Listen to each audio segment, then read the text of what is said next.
La Cafetera es un programa de radio que se financia gracias a las aportaciones de los oyentes. Si te gusta el periodismo que defiende y sientes que te acompaña, hazte mecenas y ayúdanos. Infórmate en radiocable.com/mecenas.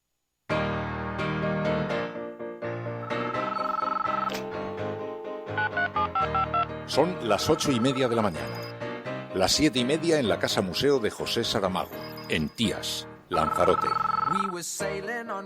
Buenos días, mundo. ¿Quieres un café? La Cafetera. Dirige Fernando Berlín.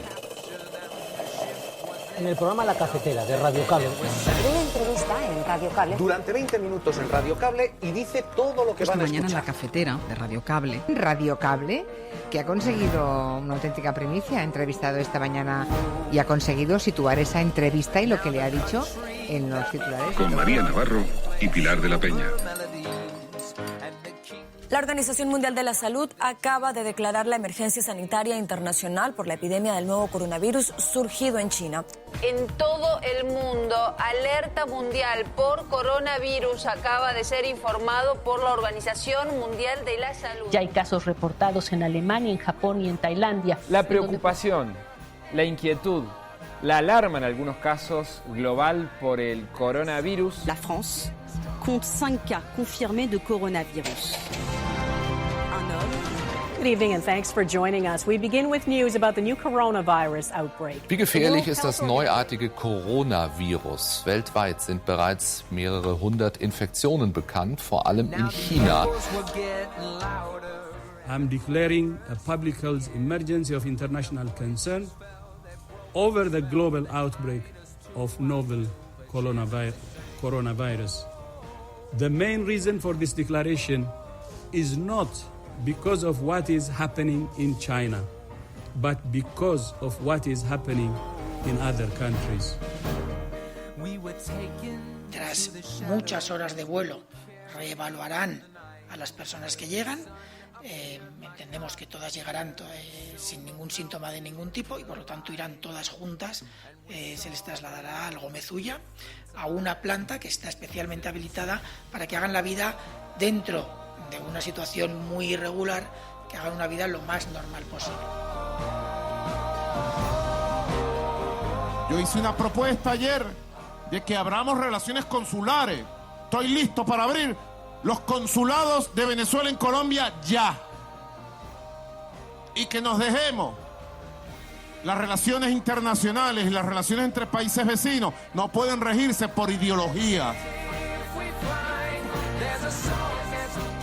Por tanto, si se pactó que se tenía que reunir, lo que se tiene que hacer es que se reúnan. Igual que si se pactó con nosotros que en 8 meses tiene que haber un nuevo modelo de financiación encima de la mesa, tiene que estar.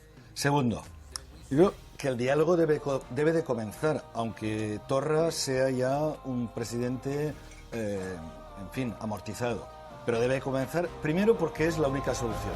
Y tenemos que trabajar en silencio, con mucha discreción, para que las cosas funcionen, como ha pasado ahora. Yo creo que es un dato muy importante, ¿no? Creo que me quedo con la certeza de que arranca esa petición que llevamos haciendo mucho tiempo, muchos meses los empresarios, de la apertura del diálogo social. Este acuerdo social al que quiero agradecer también a los sindicatos y a la COE y a CEPIME su encuentro, lo quiero agradecer profundamente, ha sido muy importante, pero no se les escapa que es un acuerdo equilibrado que camina en la senda del 60% de la Carta Social Europea y en el que efectivamente 50 euros en términos macroeconómicos igual no tiene relevancia, pero 50 euros para familias trabajadoras, sé muy bien de lo que hablo, son muy importantes. Por tanto, lo que hoy hacemos es para esas familias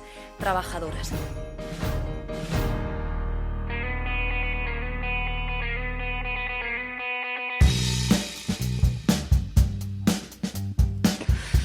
Muerte, destrucción, contagio, emergencia. No se puede perder ni un minuto, se lo contaremos después de la publicidad. Sí, queridas amigas, muy buenos días a todas, bienvenidas una mañana más a La Cafetera.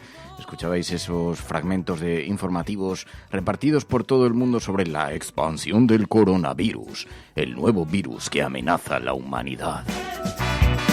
Mientras tanto, los científicos dicen, bueno, cuidado, atención, no deja de ser una gripe suave y los efectos que conocemos, por lo menos a día de hoy, justificar la alarma social, pues bastante poco. Salvo que estés en uno de los grupos de extremo riesgo o te encuentres en un país con un sistema sanitario paupérrimo, en cuyo caso, pues a lo mejor tienes que tener razones para tomar una cierta precaución. Lo demás, una alerta informativa en este momento, veremos a ver en el futuro, pero en este momento bastante poco justificada. Eso sí, la Organización Mundial de la Salud declaró la emergencia global por el coronavirus, lo cual ha dado lugar a un montón de titulares. De todo esto vamos a hablar de el pánico televisado a tiempo real. De momento lo único que sabemos del coronavirus, que puede atestiguar científicos y catedráticos, es que ha propagado más pánico informativo que enfermedad. Esto es lo que sí que sabemos a esta hora. Pero, bueno, ya basta de miedos, hay que estar informados, eso es evidente, pero tampoco hay que dejarse arrastrar por este pánico global que ha desatado. Ahora, reúne todos los componentes. Imágenes en un país que produce un cierto magnetismo y misterio, China. Además, dudas sobre la impecabilidad informativa, sobre la transparencia, sobre la dimensión de la enfermedad. Un nuevo virus que atenaza, es decir, la amenaza invisible. ¿Qué puede haber peor que eso? En un tiempo lleno de incertidumbres, en una humanidad que ya se puede asustar por pocas cosas, salvo por lo invisible de la ciencia. Así que demasiada cultura cinematográfica, V de Vendetta, que nos está atenazando alrededor.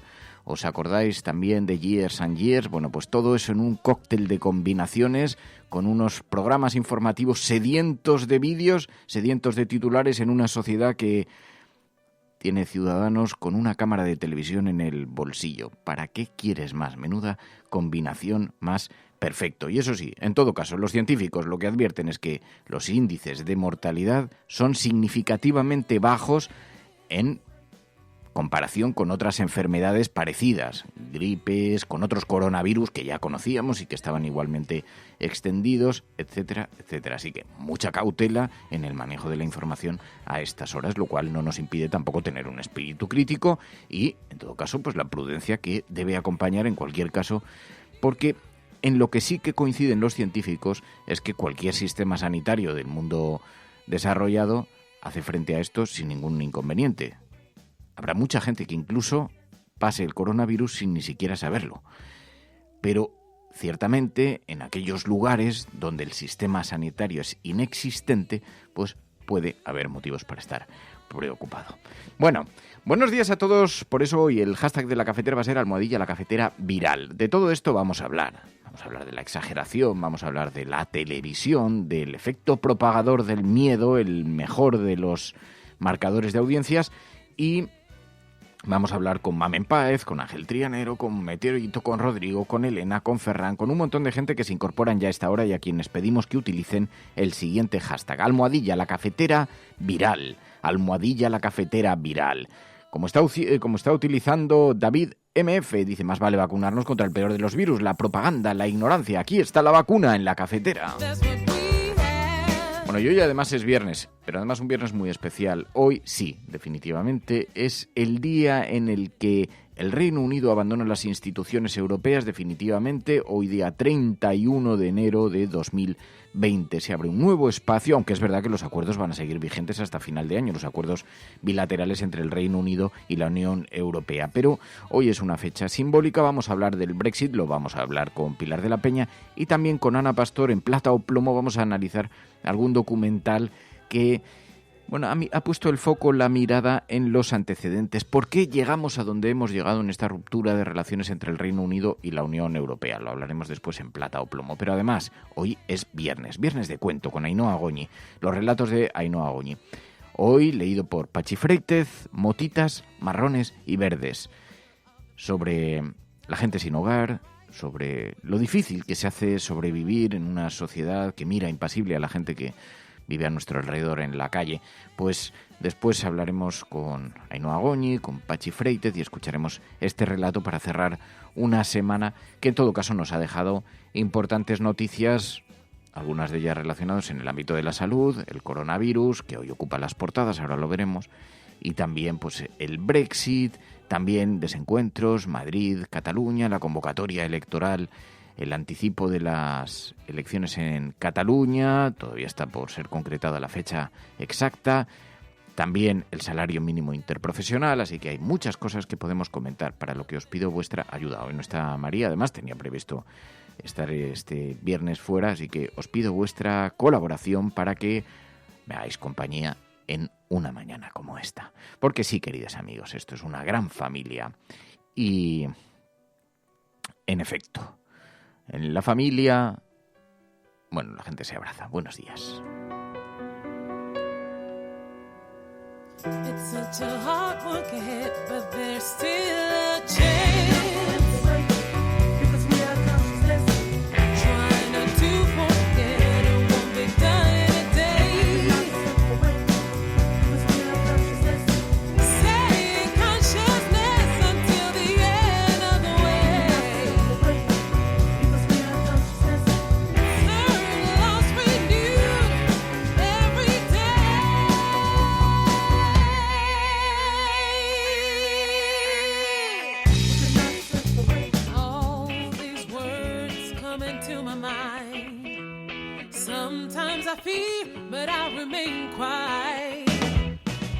Bueno, pues si os parece vamos a repasar las portadas de los periódicos, vamos a ver dónde coloca la agenda setting, dónde coloca los titulares, dónde coloca el foco informativo. Ya os auguro un exceso de coronavirus. En efecto, la OMS declara la emergencia mundial ante la expansión del virus. El organismo ve necesaria una acción global tras dispararse el número de afectados en una semana. La mayor de las preocupaciones ha surgido porque se ha extendido a otros países. Decían desde la Organización Mundial de la Salud que el temor no se sitúa tanto en China, ni siquiera en países donde hay una estructura sanitaria, sino el efecto que puede tener en países con mala estructura sanitaria, y por eso la declaración de emergencia mundial ante la expansión del virus. I'm declaring a public health emergency of international concern over the global outbreak of novel coronavirus. The main reason for this declaration is not because of what is happening in China, but because of what is happening in other countries.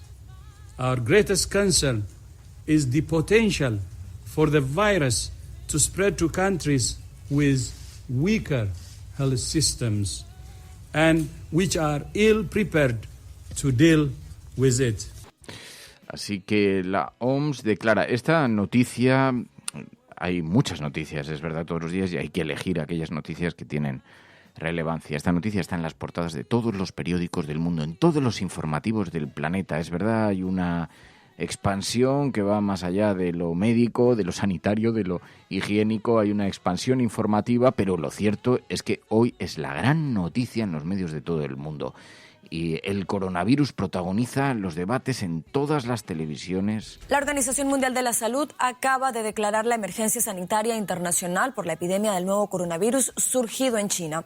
En todo el mundo, alerta mundial por coronavirus acaba de ser informado por la Organización Mundial de la Salud. Ya hay casos reportados en Alemania, en Japón y en Tailandia. La preocupación, la inquietud, la alarma en algunos casos global por el coronavirus. La France compte 5 cas confirmés de coronavirus.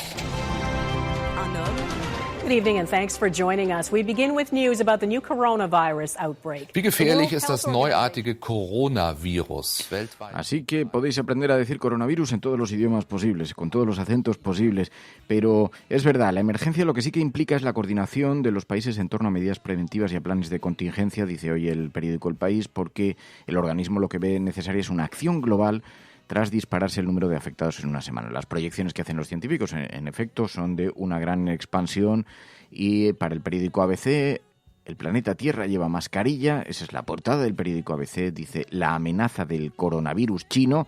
La OMS declara la emergencia sanitaria global. La alerta, que llega tras casi 10.000 casos diagnosticados en 18 países y 213 muertos, no incluye restricciones al comercio ni a los viajes. Es verdad que tanto por la expansión como por el índice de mortalidad, según los científicos, no estamos todavía ante un virus que pueda catalogarse como de alto riesgo. Sí, en términos de expansión, porque está expandiéndose a mucha velocidad, pero digamos que la preocupación está más relacionada con la capacidad que van a tener algunos países de hacer frente a los casos más graves, sobre todo a los grupos de riesgo, aquellas personas que se encuentran en esa situación. ¿Hay motivos para la alarma? Si no estás entre los grupos de riesgo y te encuentras en un país del primer mundo, pues según los científicos, bastante poca razón para la alarma.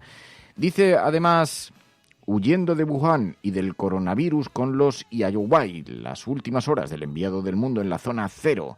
Esto es lo que lleva el periódico El Mundo a su portada. Grupo de ciudadanos españoles pasa un control ayer en las inmediaciones del aeropuerto de Wuhan antes de emprender viaje a España, porque en efecto los gobiernos empiezan a repatriar a sus ciudadanos. También el gobierno español, que anunció cómo se producirá esta repatriación. Hasta ahora ya deben estar volando. Tras muchas horas de vuelo, reevaluarán a las personas que llegan.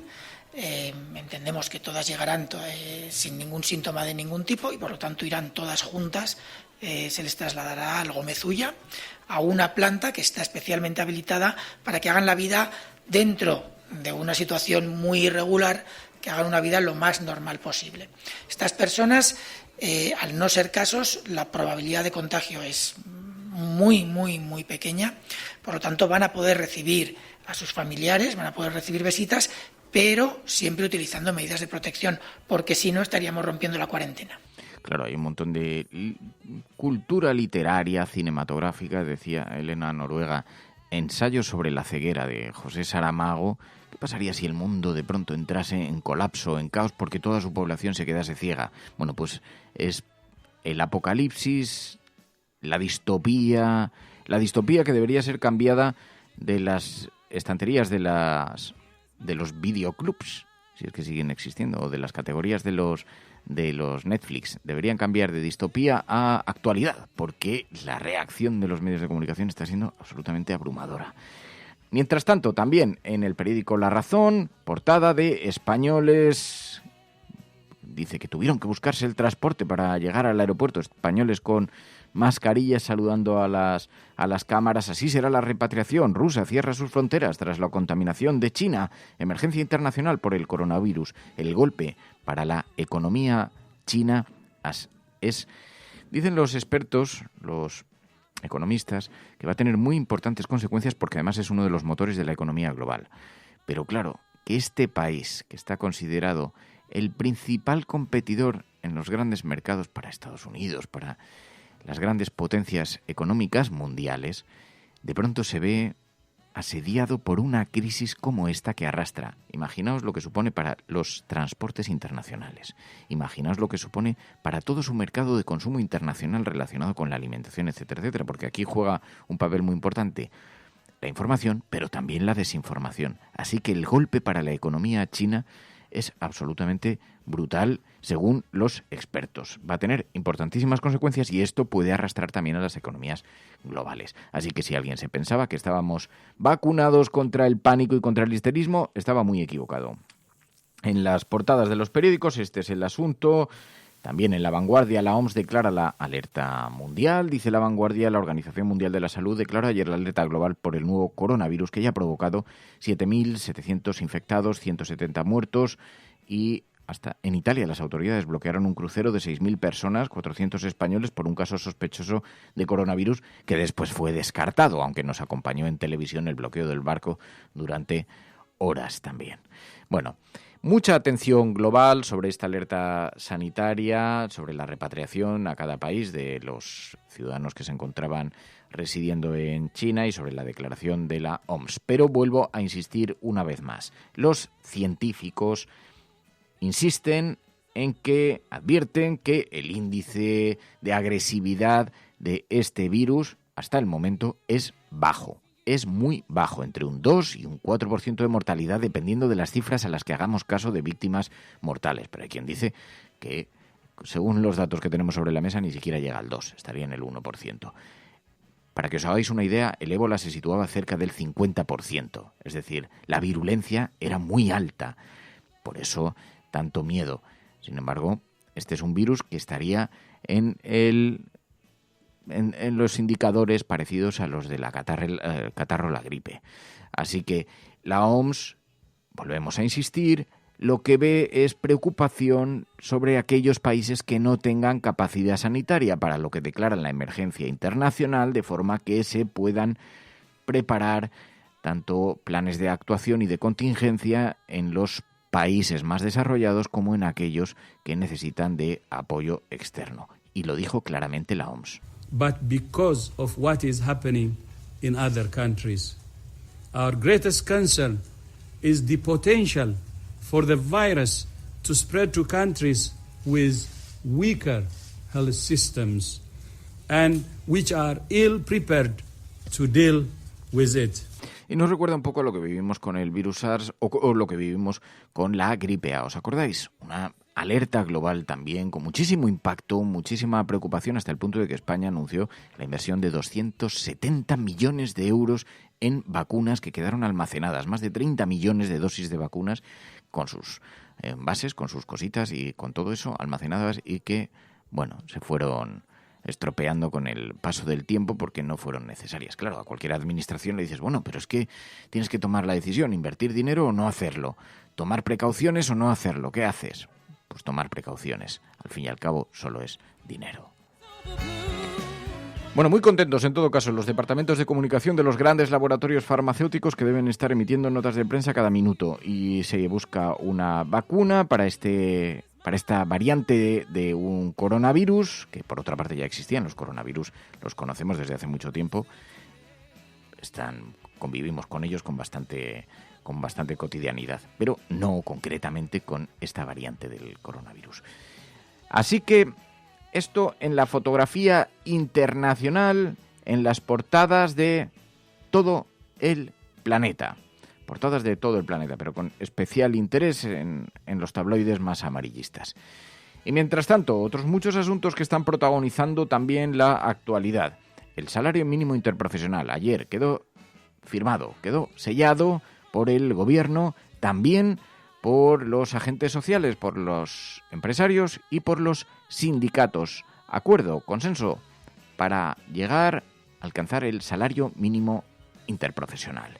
Importante para las familias, dijo la ministra de Trabajo española. Este acuerdo social, al que quiero agradecer también a los sindicatos y a la COE y a CEPIME su encuentro, lo quiero agradecer profundamente, ha sido muy importante, pero no se les escapa que es un acuerdo equilibrado que camina en la senda del 60% de la Carta Social Europea y en el que efectivamente 50 euros en términos macroeconómicos igual no tiene relevancia, pero 50 euros para familias trabajadoras, sé muy bien de lo que hablo, son muy importantes. Por tanto, lo que hoy hacemos es para esas familias trabajadoras.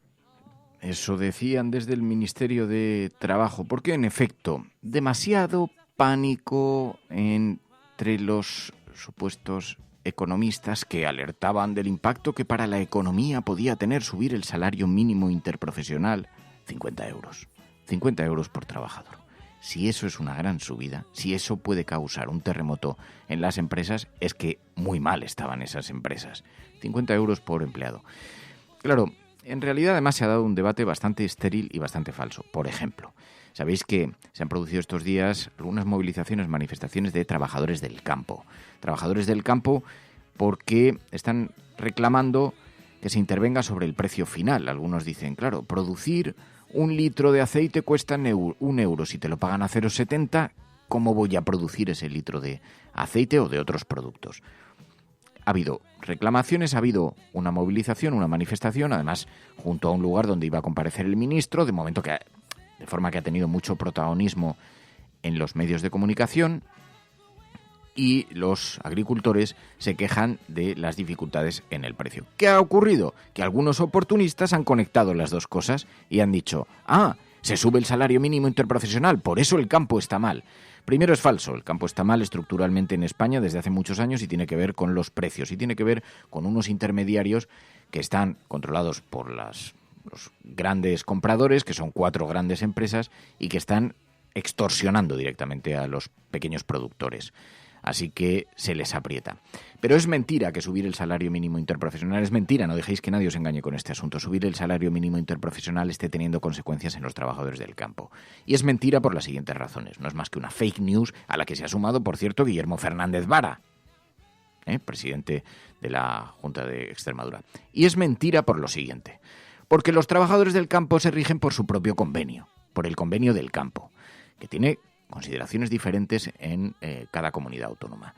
Y, por cierto, sus salarios están por encima de esos 950 euros. Siempre ha estado situado en otro. Y además se paga por jornadas, se paga por peonadas, no se paga de la misma manera que otras actividades, en muchos casos. Así que no dejéis que nadie utilice esto como argumento, porque, claro, Guillermo Fernández Vara decía, es que en el último trimestre del año, con el salario mínimo interprofesional sobre la mesa, en Extremadura se ha producido un problema laboral en el sector de la agricultura muy importante. Bueno, ya, pero es que en Murcia, donde también el paro ha caído, ha subido el paro, sin embargo, en el campo ha caído. En el campo hay más trabajo. En Murcia, que también se ha subido el salario mínimo interprofesional. De forma que es obvio que no tiene ningún efecto, pero es que además se olvidan de que el trabajo en el campo se rige por su propio convenio del campo. Así que no dejéis que nadie diga esto. Eso sí, hemos escuchado a Guillermo Fernández Vara teniendo que salir ahora a matizar sus palabras y a huir de la polémica y a decir, bueno, alguien ha matado a alguien, ya investigaremos qué es lo que ha ocurrido. Huyo en este caso de la polémica, tanto con ella como con los sindicatos, porque sé que a todos nos preocupa lo mismo. Por otra parte...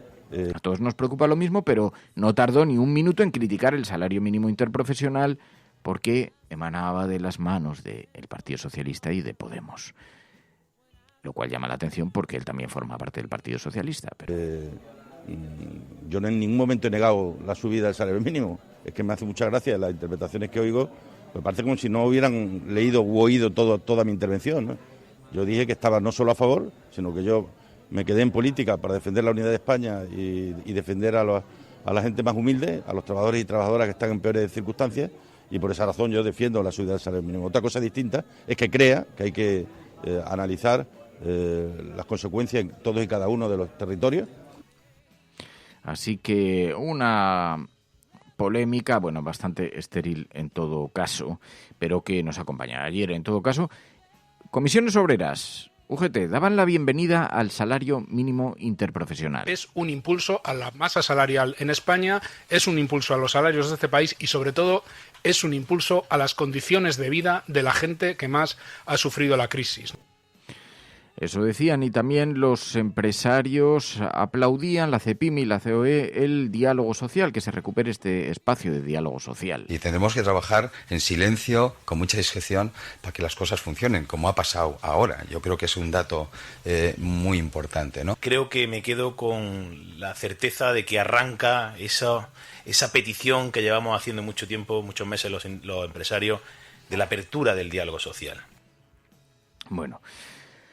Y ayer, además, huelga general en Euskadi, muy masiva, muy seguida. Dicen que no tanto, dicen desde el PNV, desde el gobierno, pero sin embargo, ELA y LAB, los sindicatos consiguieron sacar a la calle a miles de personas ayer. Una movilización que nació de las reivindicaciones de los pensionistas. La reclamación inicial, dirigida a demandar una pensión mínima de 1.080 euros y su revalorización del acuerdo del IPC garantizada, se ha ampliado con un lema más ambicioso, ahora por unas condiciones de trabajo, pensiones y vida dignas. Y lo cierto es que consiguió sacar a decenas de miles de personas y produjo algunos incidentes, pero mientras tanto, pues, y lo vemos muy repetido por la prensa del resto del país, por la prensa en Madrid, la huelga no paraliza la actividad en Euskadi y en Navarra, pero ELA y LAB aseguraban un gran éxito en esta primavera roja con la que se ha amenazado, una amenaza sindical, dicen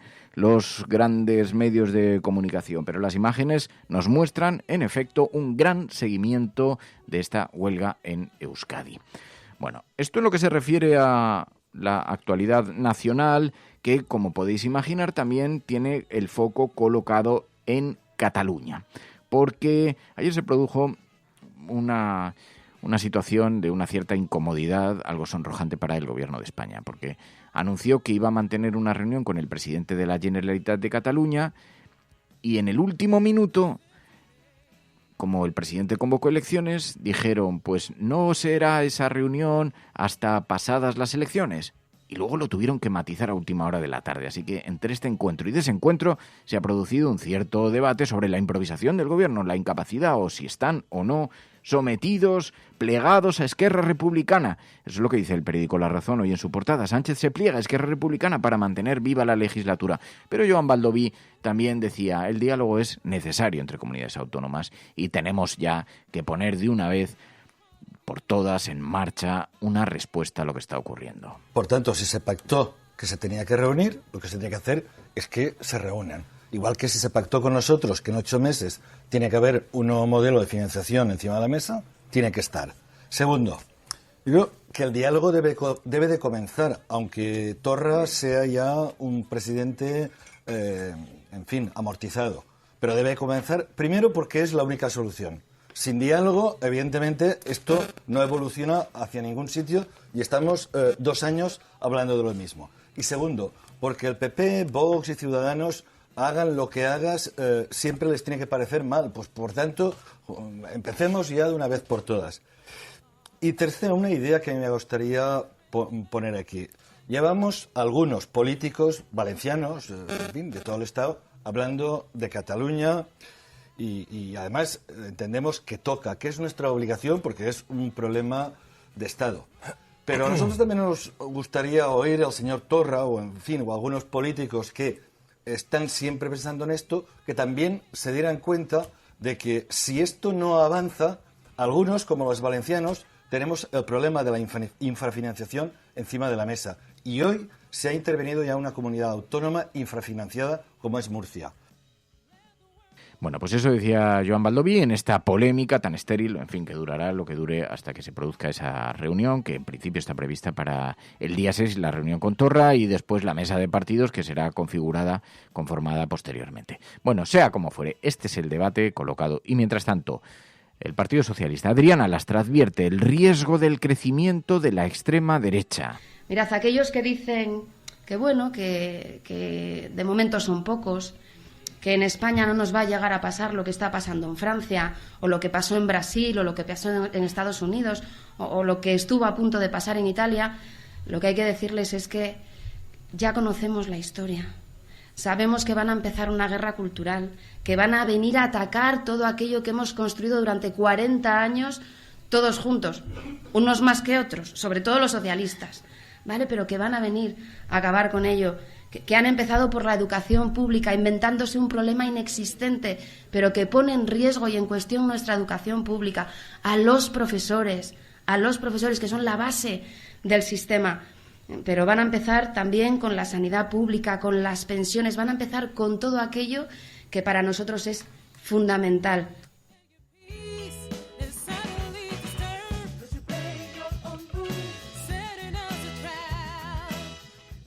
Podrán decir todos los periódicos del mundo lo que quieran.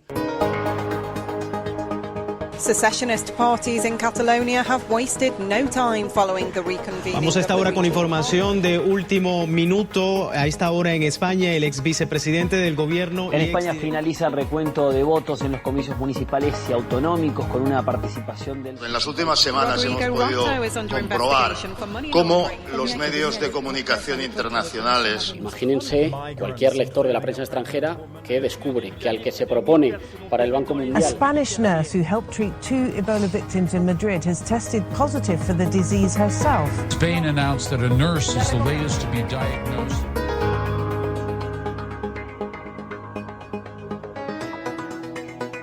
Bueno, pues es viernes. Los viernes ya sabéis que analizamos además la actualidad internacional, pero desde una perspectiva diferente. Cómo los medios de comunicación internacionales han recogido noticias sobre España, cómo han proyectado la imagen de España en el exterior, y lo hacemos de la mano de Pilar de la Peña. Buenos días. Hola, buenos días a todas. Y con este anuncio, de momento solo anuncio, pero con este anuncio de adelanto electoral en Cataluña, la división en el independentismo, ha habido una gran atención de los medios de comunicación internacionales, ¿no? Sí, han estado muy pendientes. De hecho, han estado toda la semana pendientes desde que se confirmó la retirada del escaño de Quim Torra en el Parlamento, desde que se supo que Esquerra apoyaba esta medida para cumplir con la resolución del Tribunal Supremo y de la Junta Electoral Central. Ya fue bastante destacado en numerosos medios internacionales. La interpretación, además, en varios de ellos era que Esquerra pues dejaba caer a Quim Torra y que eso realmente aumentaba los rumores y las perspectivas de que hubiera elecciones anticipadas. Luego ya el anuncio ayer de Quim Torra de Quim Torra confirmando que iba a haber, que convocaba las elecciones, que daba por terminada la legislatura, pues también es recogido pues por los principales medios de todo el mundo, ¿no? El Financial Times, el Washington Post, el New York Times, Libération, los medios franceses, Voice of America. Y la interpretación es que, se trata de un intento de romper esa especie de situación de bloqueo que ahora el Financial Times, por ejemplo, señalaba que se veía en Cataluña, y luego la creciente división. Me parece que la expresión de creciente división la utilizaba The Guardian y en general otros medios, las disputas que se ven en el bando independentista. Los medios internacionales llevan bastantes semanas e incluso algunos meses, podríamos decir, pues advirtiendo esto, ¿no? De la división y, digamos, los diferentes puntos de vista que existen entre los dos principales partidos independentistas en Cataluña sobre la hoja de ruta y sobre hacia dónde hay que ir y hacia dónde les debe llevar o cuál es la mejor estrategia para seguir con su plan y con su objetivo de independencia.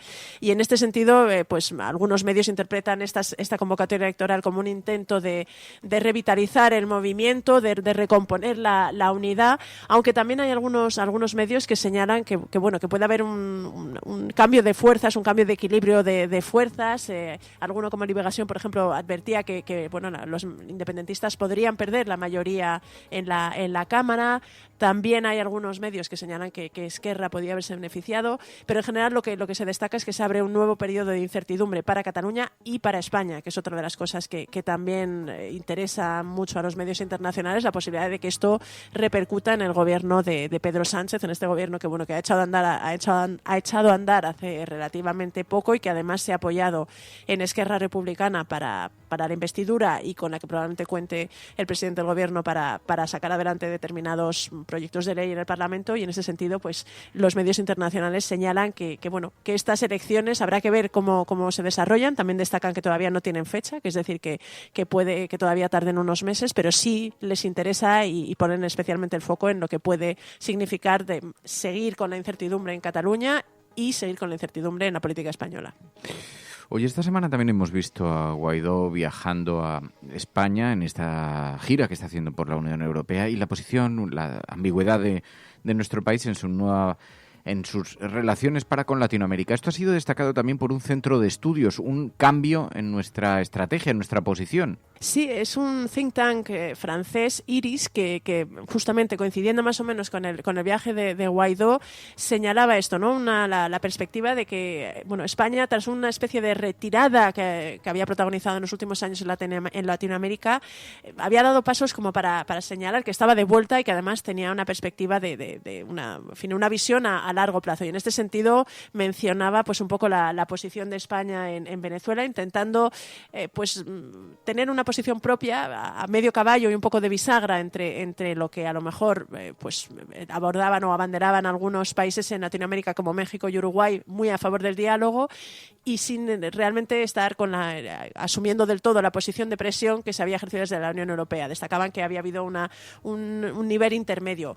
Después, con el viaje de Guaidó, la visita de Guaidó a España, la negativa de Pedro Sánchez a reunirse con él ha sido bastante recogida por medios internacionales y se ha destacado, por ejemplo, Euronews lo titulaba así, ¿no? La creciente ambigüedad de España hacia Juan Guaidó. Muchos medios recordaban que Pedro Sánchez fue uno de los primeros líderes europeos en reconocer a Guaidó como presidente interino de Venezuela y que un año después había moderado un poco esa especie de apoyo que se podía haber interpretado en un primer momento y que España se mostraba ahora más favorable a una solución dialogada, ¿no? Varios medios franceses como Radio France International o Le Point recogían en este sentido la defensa de los argumentos de Pedro Sánchez, justificando que en Venezuela era una crisis complicada y que necesitaba mucho diálogo, y que algunos medios hablaban de desaire a Guaidó por no haberle recibido, también se hacían eco de esta posición, y algunos medios,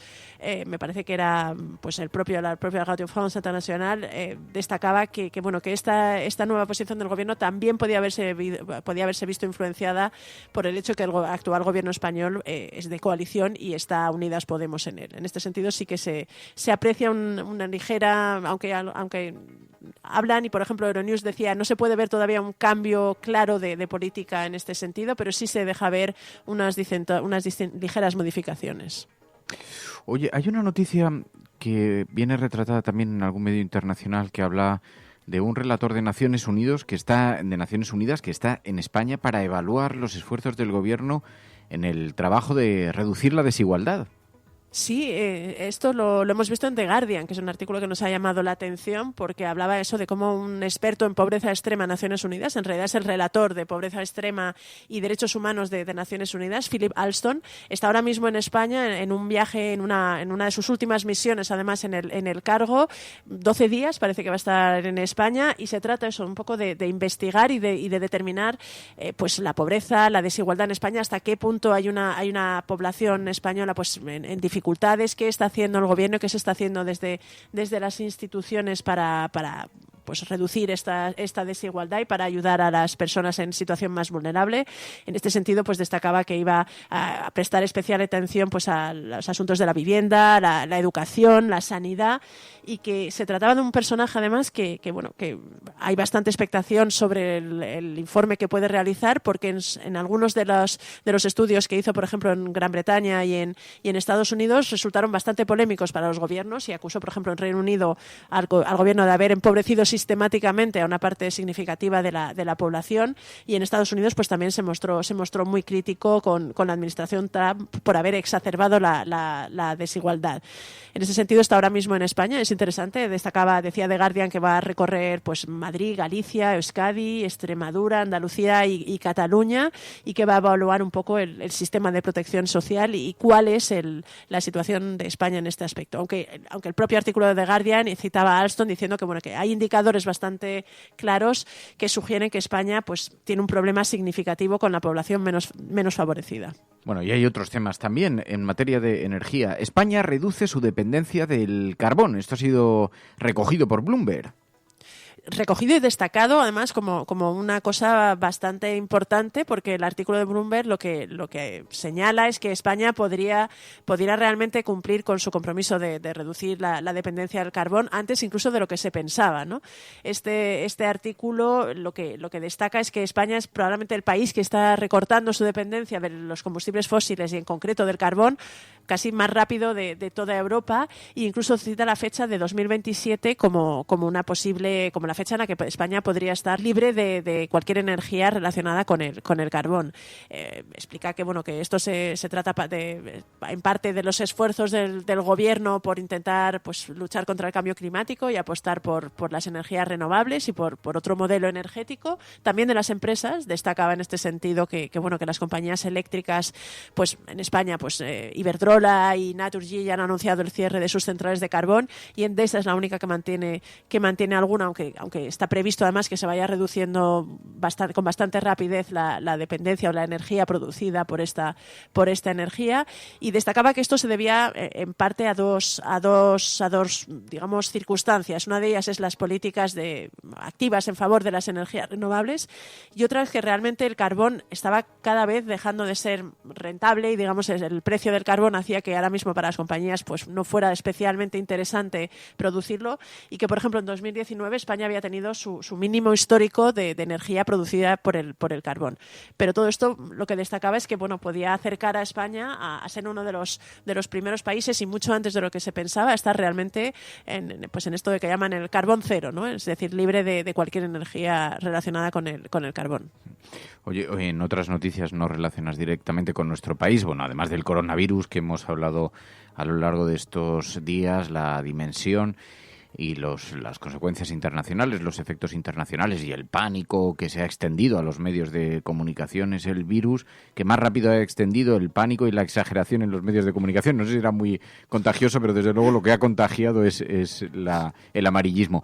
Pero lo que sí que es verdad también es que... Ha sido portada en todas las partes, eso es verdad que... En todos los lugares y además, bueno, con unos titulares que dan ganas de encerrarse en casa. Pero más allá de eso, el Brexit también hoy es la fecha en la que finalmente el Reino Unido abandona, por lo menos de las instituciones europeas, abandona su posición en las instituciones europeas. Y hacían una despedida.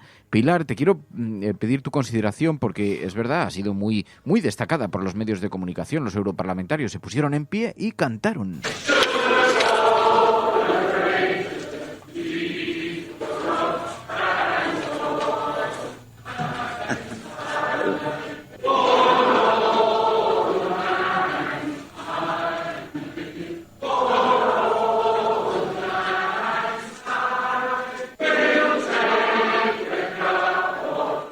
Ya al momento de nuestra separación, la tradicional canción de los campamentos de verano, pero que además es una canción tradicional escocesa que fue cantada al unísono por los europarlamentarios, ¿no? Sí, realmente constituyó uno de los momentos más que probablemente más significativos y más se van a recordar de esta salida de la Unión Europea de las instituciones europeas. Además, es verdad que es una cosa que estaba anunciada, se había ido preparando y en fin, lo habían planificado, pero sorprendió porque el debate de toda la salida del Reino Unido ha sido un poco, digamos, ha tenido toques de no saber muy bien qué tono a adoptar, ¿no? Por parte de Europa. Por un lado, pues hay tristeza, por otro, pues hay sensación en algunos casos de alivio porque todo este larguísimo proceso acaba, pero quizá el momento, digamos, que más emoción y, digamos, más ha simbolizado esta despedida ha sido esta canción cantada además al unísono, excepto lógicamente los parlamentarios del UKIP de Nigel Farage, que además protagonizó alguna escena pues un poco provocadora en la cámara, ¿no? Con banderas de Reino Unido y celebrando una fiesta que de hecho le llamaron al orden los responsables de la Cámara, pero al final sí que es verdad que el espíritu que ha quedado ha sido esta especie de, bueno, quizá no sea un adiós, es un hasta luego, que es lo que también se ha intentado decir desde Bruselas, ¿no? El hecho es que con esta fecha, con el 31 de enero, a partir de las 12 de la noche, pues la salida del Reino Unido se formaliza, se hace efectiva, ya no hay vuelta atrás. En realidad queda todavía un año hasta que salga por completo y dejen de tener vigor los tratados y todos los acuerdos, es decir, hasta el 31 de diciembre de 2020, aunque Reino Unido ya no esté en las instituciones, seguirá ligado a Europa, pero sí se abre ya definitivamente el proceso de salida de Reino Unido y todas las incógnitas e interrogantes que se hablan, que comentábamos algunas ayer, pero es evidente que además de los acuerdos que se van a tener que negociar, pues el futuro tanto para Europa como para Reino Unido, pues está plagado de incertidumbres, ¿no? Desde las fronteras internas de Reino Unido con Irlanda, que muchos auguran que quizá pues todo esto termine provocando la reunificación de Irlanda, con la posibilidad de que Escocia se independice o no. Eso bueno, se irá viendo con el tiempo. Y también un aspecto interesante será cómo reacciona y qué hace a partir de ahora la Unión Europea. Algunos también señalaban y destacaban que Reino Unido ha aportado mucho al proyecto europeo y realmente se echará de menos parte de su influencia, pero otros señalan que ha sido uno de los países que más palos ha puesto también en avanzar en la integración. Entonces, bueno, pues veremos a ver ahora qué pasos se dan y por dónde se va, digamos, llevando el camino de este proyecto. Pero desde luego la salida del Reino Unido ya es un hecho y ha sido, con esta canción y en general con todos estos simbolismos que se le ha querido dar, pues se ha consumado. Y muchas incertidumbres en torno a las consecuencias que esto va a tener para los acuerdos comerciales, los acuerdos bilaterales, para los transportes, también muchas incertidumbres para con los expatriados, los ciudadanos de otros países que están allí viviendo, los ciudadanos británicos que están viviendo en el resto de Europa, cómo se va a calcular sus pensiones, qué acceso van a tener a derechos, servicios médicos, por ejemplo, educación, en fin, muchas cosas que no están completamente cerradas, que no están completamente negociadas. No solo no están completamente cerradas, yo creo que no están nada cerradas, de hecho. Y hay una gran incertidumbre por saber, pero también hay incertidumbre por saber si este proceso durará mucho tiempo o habrá algún día un retorno. Había una entrevista esta semana de John Kerr, el miembro de la Cámara de los Lores, el autor del artículo 50 del Tratado de Lisboa, que decía en el periódico El País que lamentaba el error del Brexit y decía: mis hijos verán cómo el Reino Unido regresa a la Unión Europea. Y el propio presidente del Grupo Popular en la Cámara decía: haremos una Unión Europea mucho más atractiva y vuestros hijos querrán volver. Así que, bueno, se ha quedado. Lo que sí nos ha mostrado es que había sentimientos, un espíritu muy sentimental en los propios europarlamentarios que despidieron al unísono y cantando esta canción a sus compañeros del Reino Unido. Y algunos con lágrimas, ¿eh? Es verdad que en una Cámara y en un Parlamento tan poco dado en general digamos, al aspecto sentimental y que muchas veces era acusado de cierta frialdad, es verdad que se vieron escenas poco habituales y en este sentido pues llamativas. Los acuerdos comerciales también provocan lágrimas. En fin, Pilar de la Peña, gracias. A vosotras.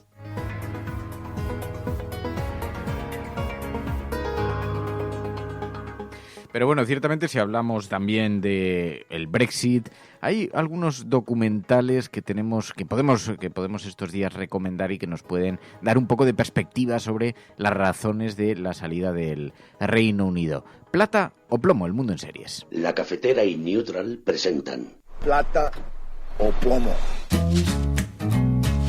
El mundo en series. En el Juego de Tronos o ganas o mueres. Con Fernando Merlín y Ana Pastor. ¿Sabes dónde estás? Es una radio pirata. De la zona neutral. Nos recuerda un poco por qué luchamos.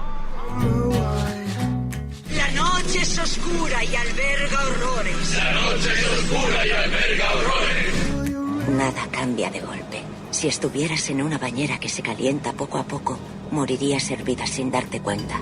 Estamos juntos. Somos un trío. ¿Nosotros vivimos románticamente juntos? Hola, habla con Walter White. Usted dijo que estaba casi muerto, ¿vale? Dijo que moriría en cualquier momento.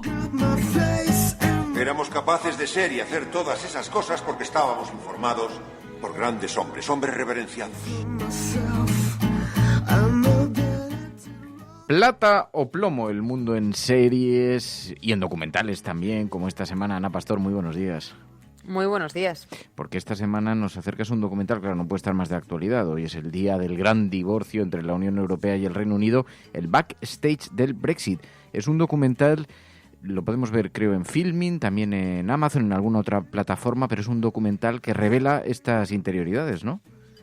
Sí, recordaréis quienes nos escuchan y tú también que hablamos hace, pues yo creo que ya muchos meses de una pieza que nos había encantado, que esa sí era ficción, aunque todo lo que contaba era bastante real, era The Uncivil War, sobre el Brexit y bueno, como digo, era ficción. En este caso, el backstage del Brexit, que por cierto, hay también quien lo ha traducido como ese gran divorcio del que tú hablabas, lo que cuenta, y es de este año, bueno, de 2019, acabamos de arrancar 2020, pero es de 2019, cuenta cómo hemos llegado hasta aquí, cómo hemos llegado a este punto, ¿no? Y bueno, no hay actores, hay políticos.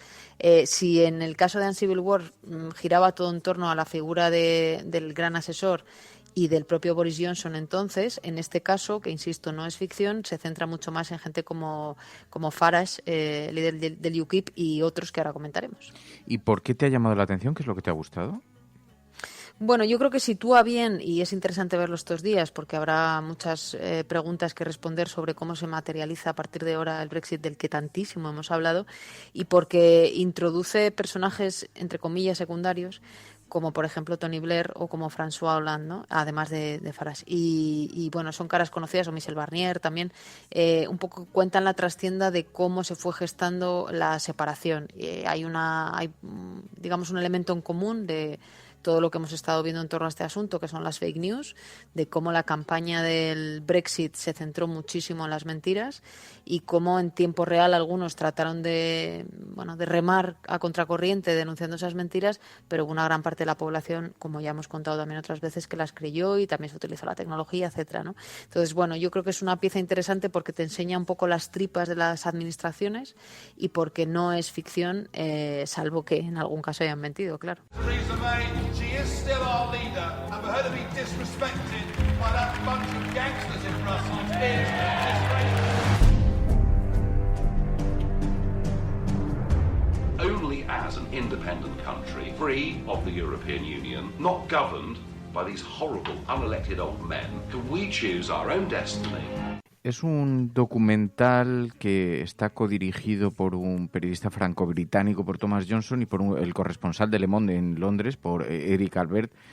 Y es el recorrido histórico porque también hace como una mirada para atrás, ¿no? Las relaciones que han mantenido el Reino Unido y la Unión Europea en los últimos 50 años, aunque llegan al punto de la campaña, pero ¿cuáles son las razones, las raíces de esa distancia, ¿no? Sí, hace dos ejercicios interesantes. Por un lado, como tú dices, mirar hacia atrás para entender el punto. Esto se estrenó creo que como a mediados del año pasado, el punto en el que nos encontrábamos cuando ya el Brexit, la propia May decía, ¿no? Brexit is Brexit, o sea, se va a hacer sí o sí, porque es lo que se ha comprometido. Luego llegó Boris Johnson. Y la otra parte interesante, además de esa mirada hacia atrás y retrospectiva, es las consecuencias que pueda tener. Y creo que ese es el punto interesante en el que estamos ahora, ¿no? Hoy en Neutral.es se puede leer en realidad en qué nos cambia hoy la vida el Brexit a todos, a quienes han estado a favor en el Reino Unido, en contra del Reino Unido y a todos los demás que no hemos votado esa opción, porque como sabéis tiene un periodo de latencia, es en diferido, digamos, ¿no? La ruptura total, no se colapsan inmediatamente ni los aeropuertos, ni las fronteras, ni, en fin, bueno, todo lo que pueda significar un cambio en ese sentido no va a ser inmediato, sino que tienen prácticamente un año para hacerlo, ¿no? Y creo que eso también está bien en cuanto a las consecuencias logísticas. Pero hay consecuencias emocionales también, ¿no? Pensad que los eurodiputados ya no se sientan en sus escaños desde esta semana, los eurodiputados británicos, lógicamente, y que eso también cambia un poco, bueno, el ecosistema en el que hemos vivido, aunque luego hemos visto también que los británicos piden ayuda a la Unión con el tema del coronavirus, o sea que siguen perteneciendo a nuestra sociedad más allá de lo político, ¿no? They are proud disruptors, so they're quite happy to see the absolute elimination of manufacturing in this country. Back in a bad way. I mean, bilateral Anglo-Irish relations for sure have been severely damaged by this. Sí, porque lo que vemos hoy es el acto de despedida de la política británica dentro de la Unión Europea, pero los acuerdos se mantienen hasta el día 31 de diciembre, de manera que todavía queda un cierto recorrido. Pero una cosa sobre la que se fija este documental es que nadie lo vio venir. Esto es muy interesante también. Y aquí se explican algunas de esas causas, pero es verdad que nadie vio que se podía producir de facto. Cuando se convoca el propio referéndum, pues había pocas expectativas de que saliera adelante, ¿no? Sí, al final no sé hasta qué punto hay autocrítica o falta de autocrítica cuando alguien con tanta responsabilidad, como vemos ahí en ese documental, algunos de los políticos que han estado en la cocina, ¿no? En el backstage, dicen eso, ¿no? Que nadie lo vio venir. No sé si en tiempo real lo veían venir, pero no supieron medir la magnitud de lo que venía, ¿no? Quien acepta convocar el referéndum y quien luego en la campaña o no es capaz de contrarrestar o bueno, directamente ni lo intenta, ¿no? Todo lo que vimos en aquella campaña del Brexit. Pero lo cierto es que va a cambiar la vida de muchas personas, ¿no? Y que, bueno, la ficción le ha puesto a Cooning, ¿no? Creo recordar que era el asesor principal, como el gran ideólogo. Está también todo el tema de la tecnología, pero aquí hubo decisiones políticas y hay decisiones políticas a día de hoy que bueno, tampoco ha ayudado mucho que la Unión Europea en algunos casos no haya mostrado la fortaleza que seguramente requería después de tantos años de unión, ¿no? Pero bueno, vamos a ver qué pasa a partir de ahora. Es una incógnita, la verdad. Hay tanto tiempo, como tú dices, para ver en qué se materializa ese no lo vimos venir, porque a partir de ahora empieza ese no lo vimos venir. Ahora es cuando comienza. Desde luego se abre un tiempo de enormes retos. La historia dirá, en efecto, si la equivocación fue grande o no lo fue, y solo lo podremos ver con perspectiva, pero las raíces vienen expresadas en este documental, 72 minutos, un documental de origen francés, aunque es franco-británico, pero año 2019, en algunas plataformas como Filmin, como Amazon, el backstage del Brexit. Ana Pastor, gracias por la recomendación. Gracias a vosotros, un buen fin de semana. Plata o plomo. El mundo en series.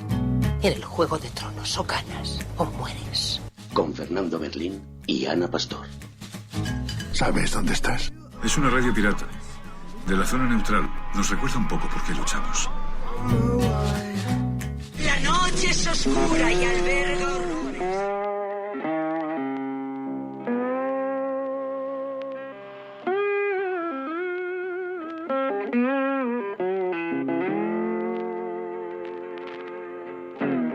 Viernes de cuento. Los relatos de Ainhoa Goñi.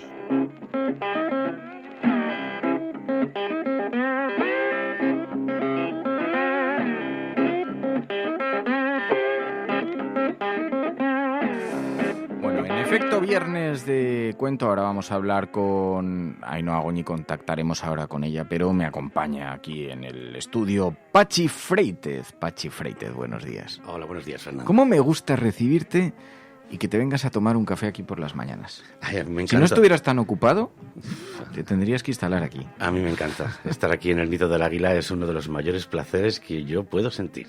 Me encanta porque además, bueno, sabéis que Patxi Freites nos regala cada semana generalmente, aunque nos ha traído también otros invitados que nos prestan su voz, pero cada semana nos regala su voz para esta sección, para estos relatos. Hoy con un relato muy especial, motitas marrones y verdes, que también nos habla, fíjate, es una realidad. A mí me ha gustado el enfoque de esta semana que hacía Ainhoa Goñi, porque convivimos con una realidad con muchísima indiferencia, la gente que vive en la calle. Sin duda. Y pocas veces las personas que transitan a su lado, pocas veces bajan la mirada acercándose a ese ser humano que está allí sentado y que es un ser humano que tiene su vida, que ve la vida pasar y que ve la indiferencia de los demás en primera persona, que eso es durísimo, ¿no? Sí, sin lugar a dudas. Hombre, hay dentro de la larga lista de damnificados que tenemos en las sociedades modernas de hoy en día, bueno, pues a lo mejor hay muchas posibilidades de que no conozcas a una persona que hayan desahuciado o una cosa así, pero todos hemos visto a esas personas en esos portales, en esas esquinas, que efectivamente no existen. Nadie les mira. Son como una parte más del mobiliario urbano y que tú puedes pasar por su lado y no fijarte ni siquiera que están ahí. Y si lo piensas y dices, creo que es una de las mayores crueldades absoluta, sí, que puedes sentir. Además, en lugares, en ciudades, en países muy desarrollados y que miran con totalmente impasibles a la gente que está viviendo en la calle. Hasta el punto hemos llegado de que algunos ayuntamientos ponen bancos pero estrechos para que nadie pueda dormir, sí. De estos que ponen también hierros para que nadie pueda tumbarse en un soportal, portales cerrados. Dices, ya, pero ¿y el frío? ¿Y cómo articulas esto, no? O sea, absolutamente. O sea, esa parte ya estética de limpiemos nuestras calles, eso ya duele en lo más profundo. Bueno, está siendo muy bien acogido, que lo sepas, dice Mamen. Patxi, qué ser humano tan maravilloso, qué achuchable, dice Angélica. Por fin lo escucho en directo y dice Mamen, si te pueden achuchar. Dice, fíchalo de por vida, dice Trianero.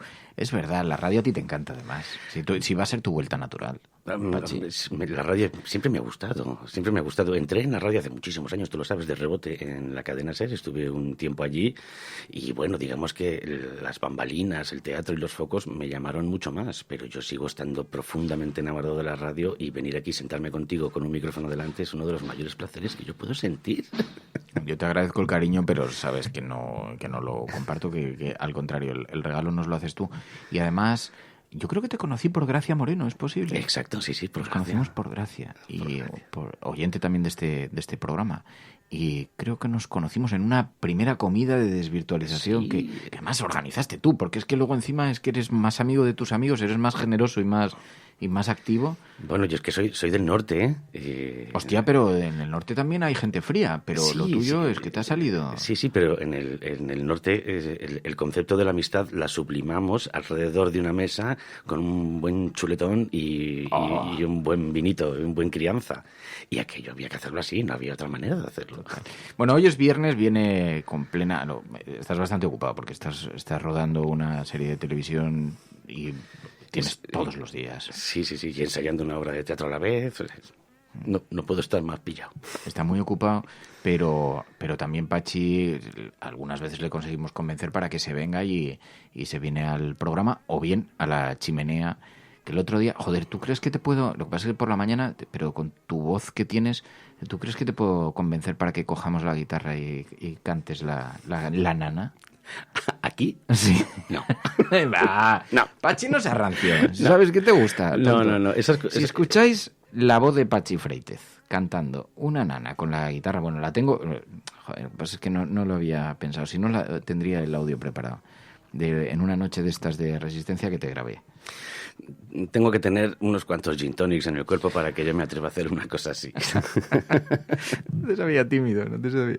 Pero bueno, el caso es que dice, me parece un tipo genial, siempre muy amable, siempre muy simpático y muy cercano. ¿De qué parte del norte eres, Pachi?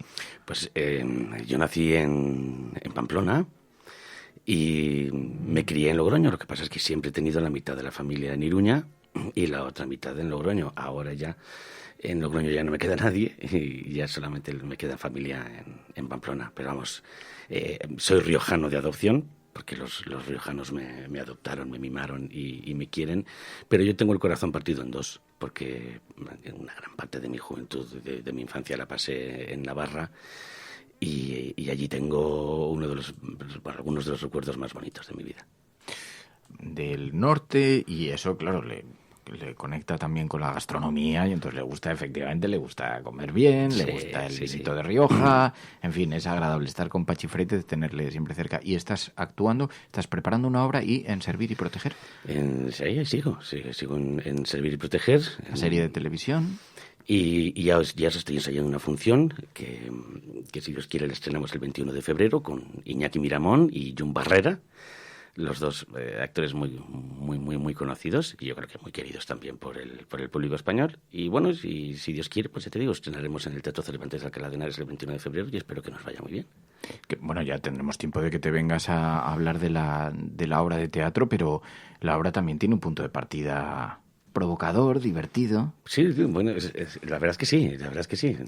El punto de partida es un matrimonio que discute porque a su hijo, el tutor, le sorprendieron en el instituto masturbándose en el baño. Y bueno, utilizar la masturbación, que es un tema que en mayor o menor medida todos conocemos en profundidad, resulta... No.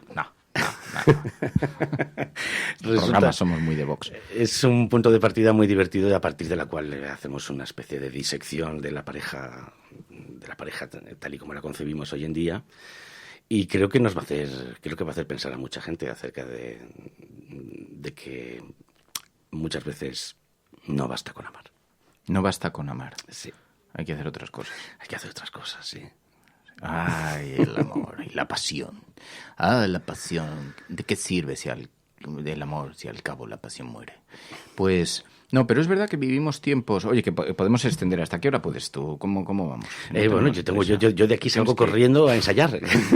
Ahora nos vamos a ir enseguida. Pero ayer estuve en el teatro. Ayer estuve en el Teatro del Barrio. Ajá. Ayer estrenaba la obra Gabriela Biener.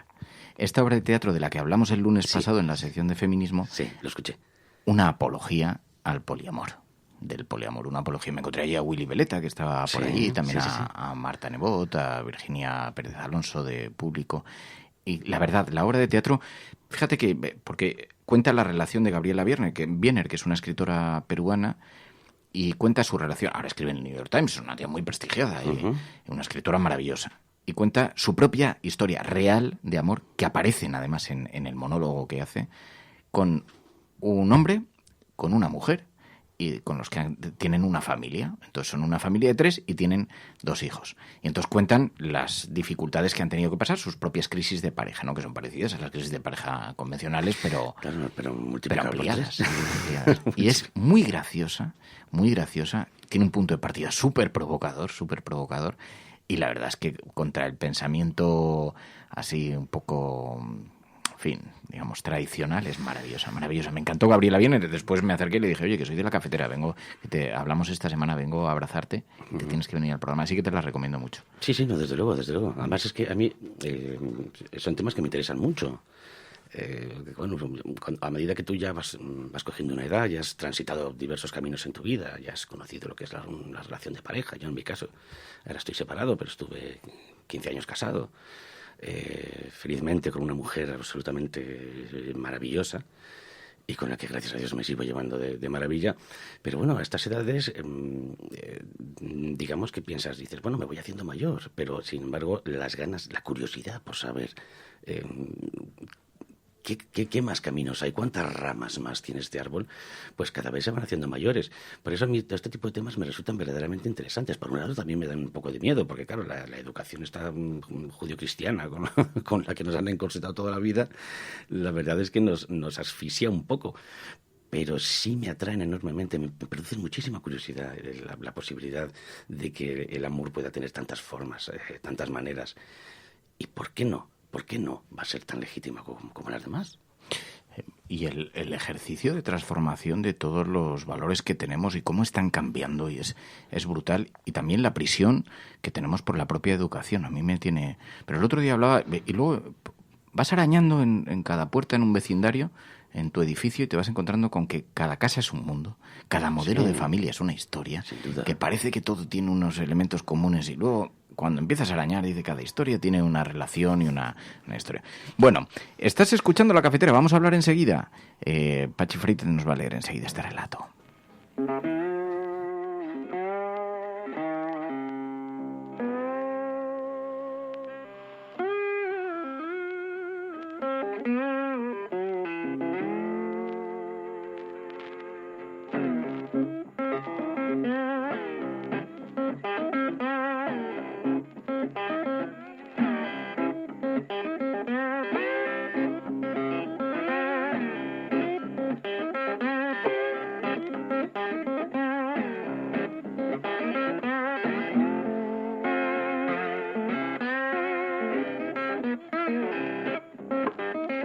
Motitas, marrones y verdes. Ese va a ser el relato de esta semana. Ainhoa Goñi, buenos días. Muy buenas, ¿cómo estás? Bien, pues la verdad, con muchas ganas de escucharlo. ¿Por qué motitas, marrones y verdes? ¿Dónde nos ubica este relato? Bueno, nos ubica en unos ojos muy, muy particulares, unos ojos preciosos, de una persona que me apetecía contar la historia. Hay muchísimas personas como él, en Madrid, en cualquier ciudad del mundo, y son estas personas sin hogar que te encuentras por la calle y que muchas personas rehuyen. Es un poco el objetivo del relato es hablar de este tema, de cómo esa gente a veces sufre un doble castigo, que es estar sin hogar, vivir en condiciones realmente dramáticas y además sentirse solos y como que nadie los ve durante días o durante toda su vida, ¿no? Que es lo que le pasa a mucha gente y lo que, bueno, deberíamos evitar las personas que pasamos a su lado, ¿no? Deberíamos empezar a verlos porque ellos están ahí y si no hacemos nada de más, seguirán estando allí. Bueno, lo que me gusta es que le has otorgado un carácter bastante positivo a pesar de la situación en la que se encuentra, ¿no? Dentro de la dureza del enfoque, pero no deja de tener una cierta mirada positiva.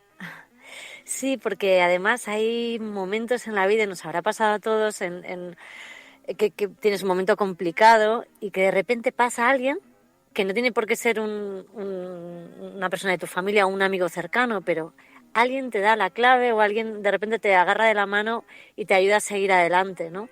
Y es un poco lo que he contado en este relato, y es como aparece de repente una persona y sin tener que ser, ya te digo, alguien cercano, se convierte en alguien fundamental que te da fuerzas, porque además a veces es eso, ¿no? De repente alguien que no conoces de nada te ve algo que considera maravilloso en ti y te echa una mano, te ayuda o simplemente valora ese algo que tú tienes y que solamente a lo mejor él o ella pueden ver. Bueno, pues este es el nuevo relato de Ainhoa Goñi, Motitas, marrones y verdes, que además nos colocan ante un espejo también frente a esas personas que muchas veces pasan inadvertidas en la sociedad, que están sentadas a tu alrededor, durmiendo a tu alrededor, viviendo a tu alrededor en la calle, seres humanos que merecen consideración y sobre quienes ha puesto el foco Ainhoa Goñi. Ainhoa Goñi, gracias.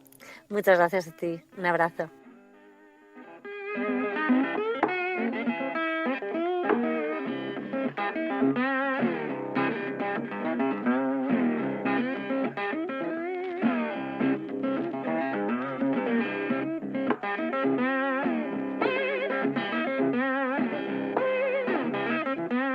Viernes te cuento. Los relatos de Ainhoa Goñi.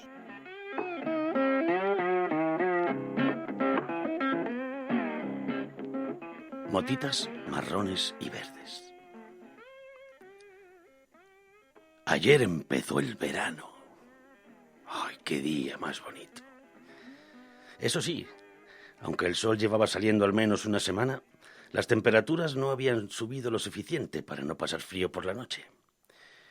Pero el mejor momento del año estaba a punto de empezar. Ya llegaba el calor. Nada más despertarme encontré un café junto a las mantas. Estaba ya frío. Tal vez llevaba ahí una hora. Sonreí porque sabía quién me lo había dejado con tanto cariño. La misma que lo hacía cada mañana desde hacía 3 meses. Ese ángel precioso era Cristina. Una chica dulce, de profundos ojos marrones y una sonrisa imposible de borrar. La conocí por casualidad, cuando se tropezó frente a mí mientras miraba a otro lado y yo la cogí casi en el aire. Ella me miró aún con el susto en el cuerpo. Me sonrió y me llamó héroe. Así que desde entonces yo decidí quedarme con ese maravilloso apodo. Y ella ya no se olvidó de mi cara. Desde entonces prácticamente nos habíamos visto todos los días. Aunque a veces cuando venía a verme yo seguía dormido. Especialmente después de una mala noche. Otros días me guiñaba un ojo en sus paseos rápidos. Hablaba conmigo unos minutos, me sonreía sin fin, y así hasta que empezó a implicarse más. Y sí, comenzó a hacerme café con leche por las mañanas para que yo superase el frío de la noche. La rutina era la misma. Yo me despertaba, recogía las mantas y las cajas, me tomaba el café y pensaba que ese día me cambiaría la suerte. Cuando ella apareció yo ya había perdido toda ilusión en el ser humano. Esa es la verdad. Había incluso casi olvidado mi rostro, porque hacía meses que había dejado de mirarlo, y hacía años que nadie me miraba a los ojos directamente.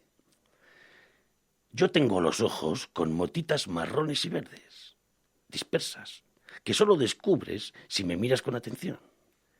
Pero había que mirar muy de cerca, había que querer mirar, querer descubrir, ir más allá de esa fachada borrosa. Pero hacía demasiado tiempo que eso no ocurría, al menos hasta que ella llegó a mi vida. Hacía tantos años. Recordé mi llegada aquí después de un mal día, una mala semana, un mal mes y varios malos años. Parecía que era ayer cuando pasé por aquí y decidí quedarme. Ahora me sentía como en casa. Pero pasé muchas de esas oscuras noches lleno de miedo, preocupado por cada ruido, por cada paso que se acercaba, por cada susurro que yo siempre pensaba que hablaba de mí. Y aunque los principios siempre son duros, lo que más me dolió es que la gente dejó de verme. Me convertí en una sombra, en un ser sin rostro. Me convertí en el bulto a evitar en plena calle. Era más que un hombre sin techo. Ahora era un hombre sin cara y sin voz. Porque la gente que pasaba cerca de mí no me veía. Porque los que se alejaban en cuanto notaban mi presencia preferían que yo no les hablara. Preferían no verme. Porque verme era ser consciente de que el mundo a veces puede dar una vuelta de 180 grados y mandarlo todo al garete. Porque en 3 malas decisiones puedes perderlo todo, incluido tu propio ser y el recuerdo de tu cara en un espejo. Y claro, nadie quería oír mi historia. Nadie contestaba cuando le daba los buenos días. Nadie me decía hola. ¡Hola! A las pocas semanas casi me volví loco de soledad. Y gritaba a los 4 vientos: ¡Buenos días! ¡Hola! ¡Buenas tardes! ¡Buenas noches! Solo para que alguien me mirara. Para que existiera la más mínima posibilidad de que alguien me contestara. Porque me daba la sensación de que estaba empezando a borrarme poco a poco. Pero no me estaba volviendo loco, porque ellos me veían y me oían. Lo sabía porque se apartaban de mí. Mientras yo me moría de soledad y de abandono. Estaba desapareciendo al mismo ritmo que mi ropa se iba ensuciando, mis zapatos rompiendo y mi abrigo llenando de barro. Lo que Cristina seguro que sabe es que no solo me dio de comer durante meses, es que alimentó mi alma dolorida y me dio fuerzas para seguir cada día, para mantenerme cuerdo. Me devolvió mi rostro y mis manos y vio las motitas marrones y verdes de mis ojos porque me miró de cerca. Qué valiente fue. Porque la verdad es que yo, para entonces, seguro que daba miedo. Y hasta me dijo un día que tenía los mismos ojos que su padre. Me hizo ser consciente de que seguía vivo, de que seguía siendo un ser humano. Ella volvió esa mañana y me dio los buenos días. Me dijo que había salido el sol y que a partir de hoy subían las temperaturas, que lo bueno iba a empezar. Sonriendo, me dijo que había encontrado un trabajo, que estaba muy contenta, que empezaba una buena racha, que lo intuía y que a mí también me iría bien. Y me dejó 2 bocadillos junto al café con leche, uno para comer y otro para cenar.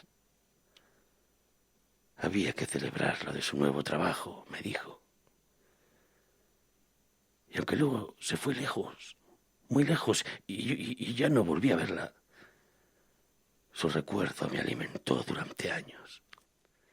Y aunque nunca conseguí dejar de dormir en esa esquina, empecé a compartir mis bocadillos, mis sopas y mis cafés con otros, con los nuevos que ocupaban los huecos de toda la manzana, de las tiendas cerradas, de los negocios arruinados. Porque los lobos habían tomado los despachos, las sucursales y las casas. Y los ya no tan cuerdos vagábamos como ovejas sin pastor por las frías calles de las ciudades y los pueblos sin alma. No eran buenos tiempos. Cada noche, justo antes de dormir, recuerdo su sonrisa. Ese primer café que me trajo. Y aquella última vez que me miró a los ojos.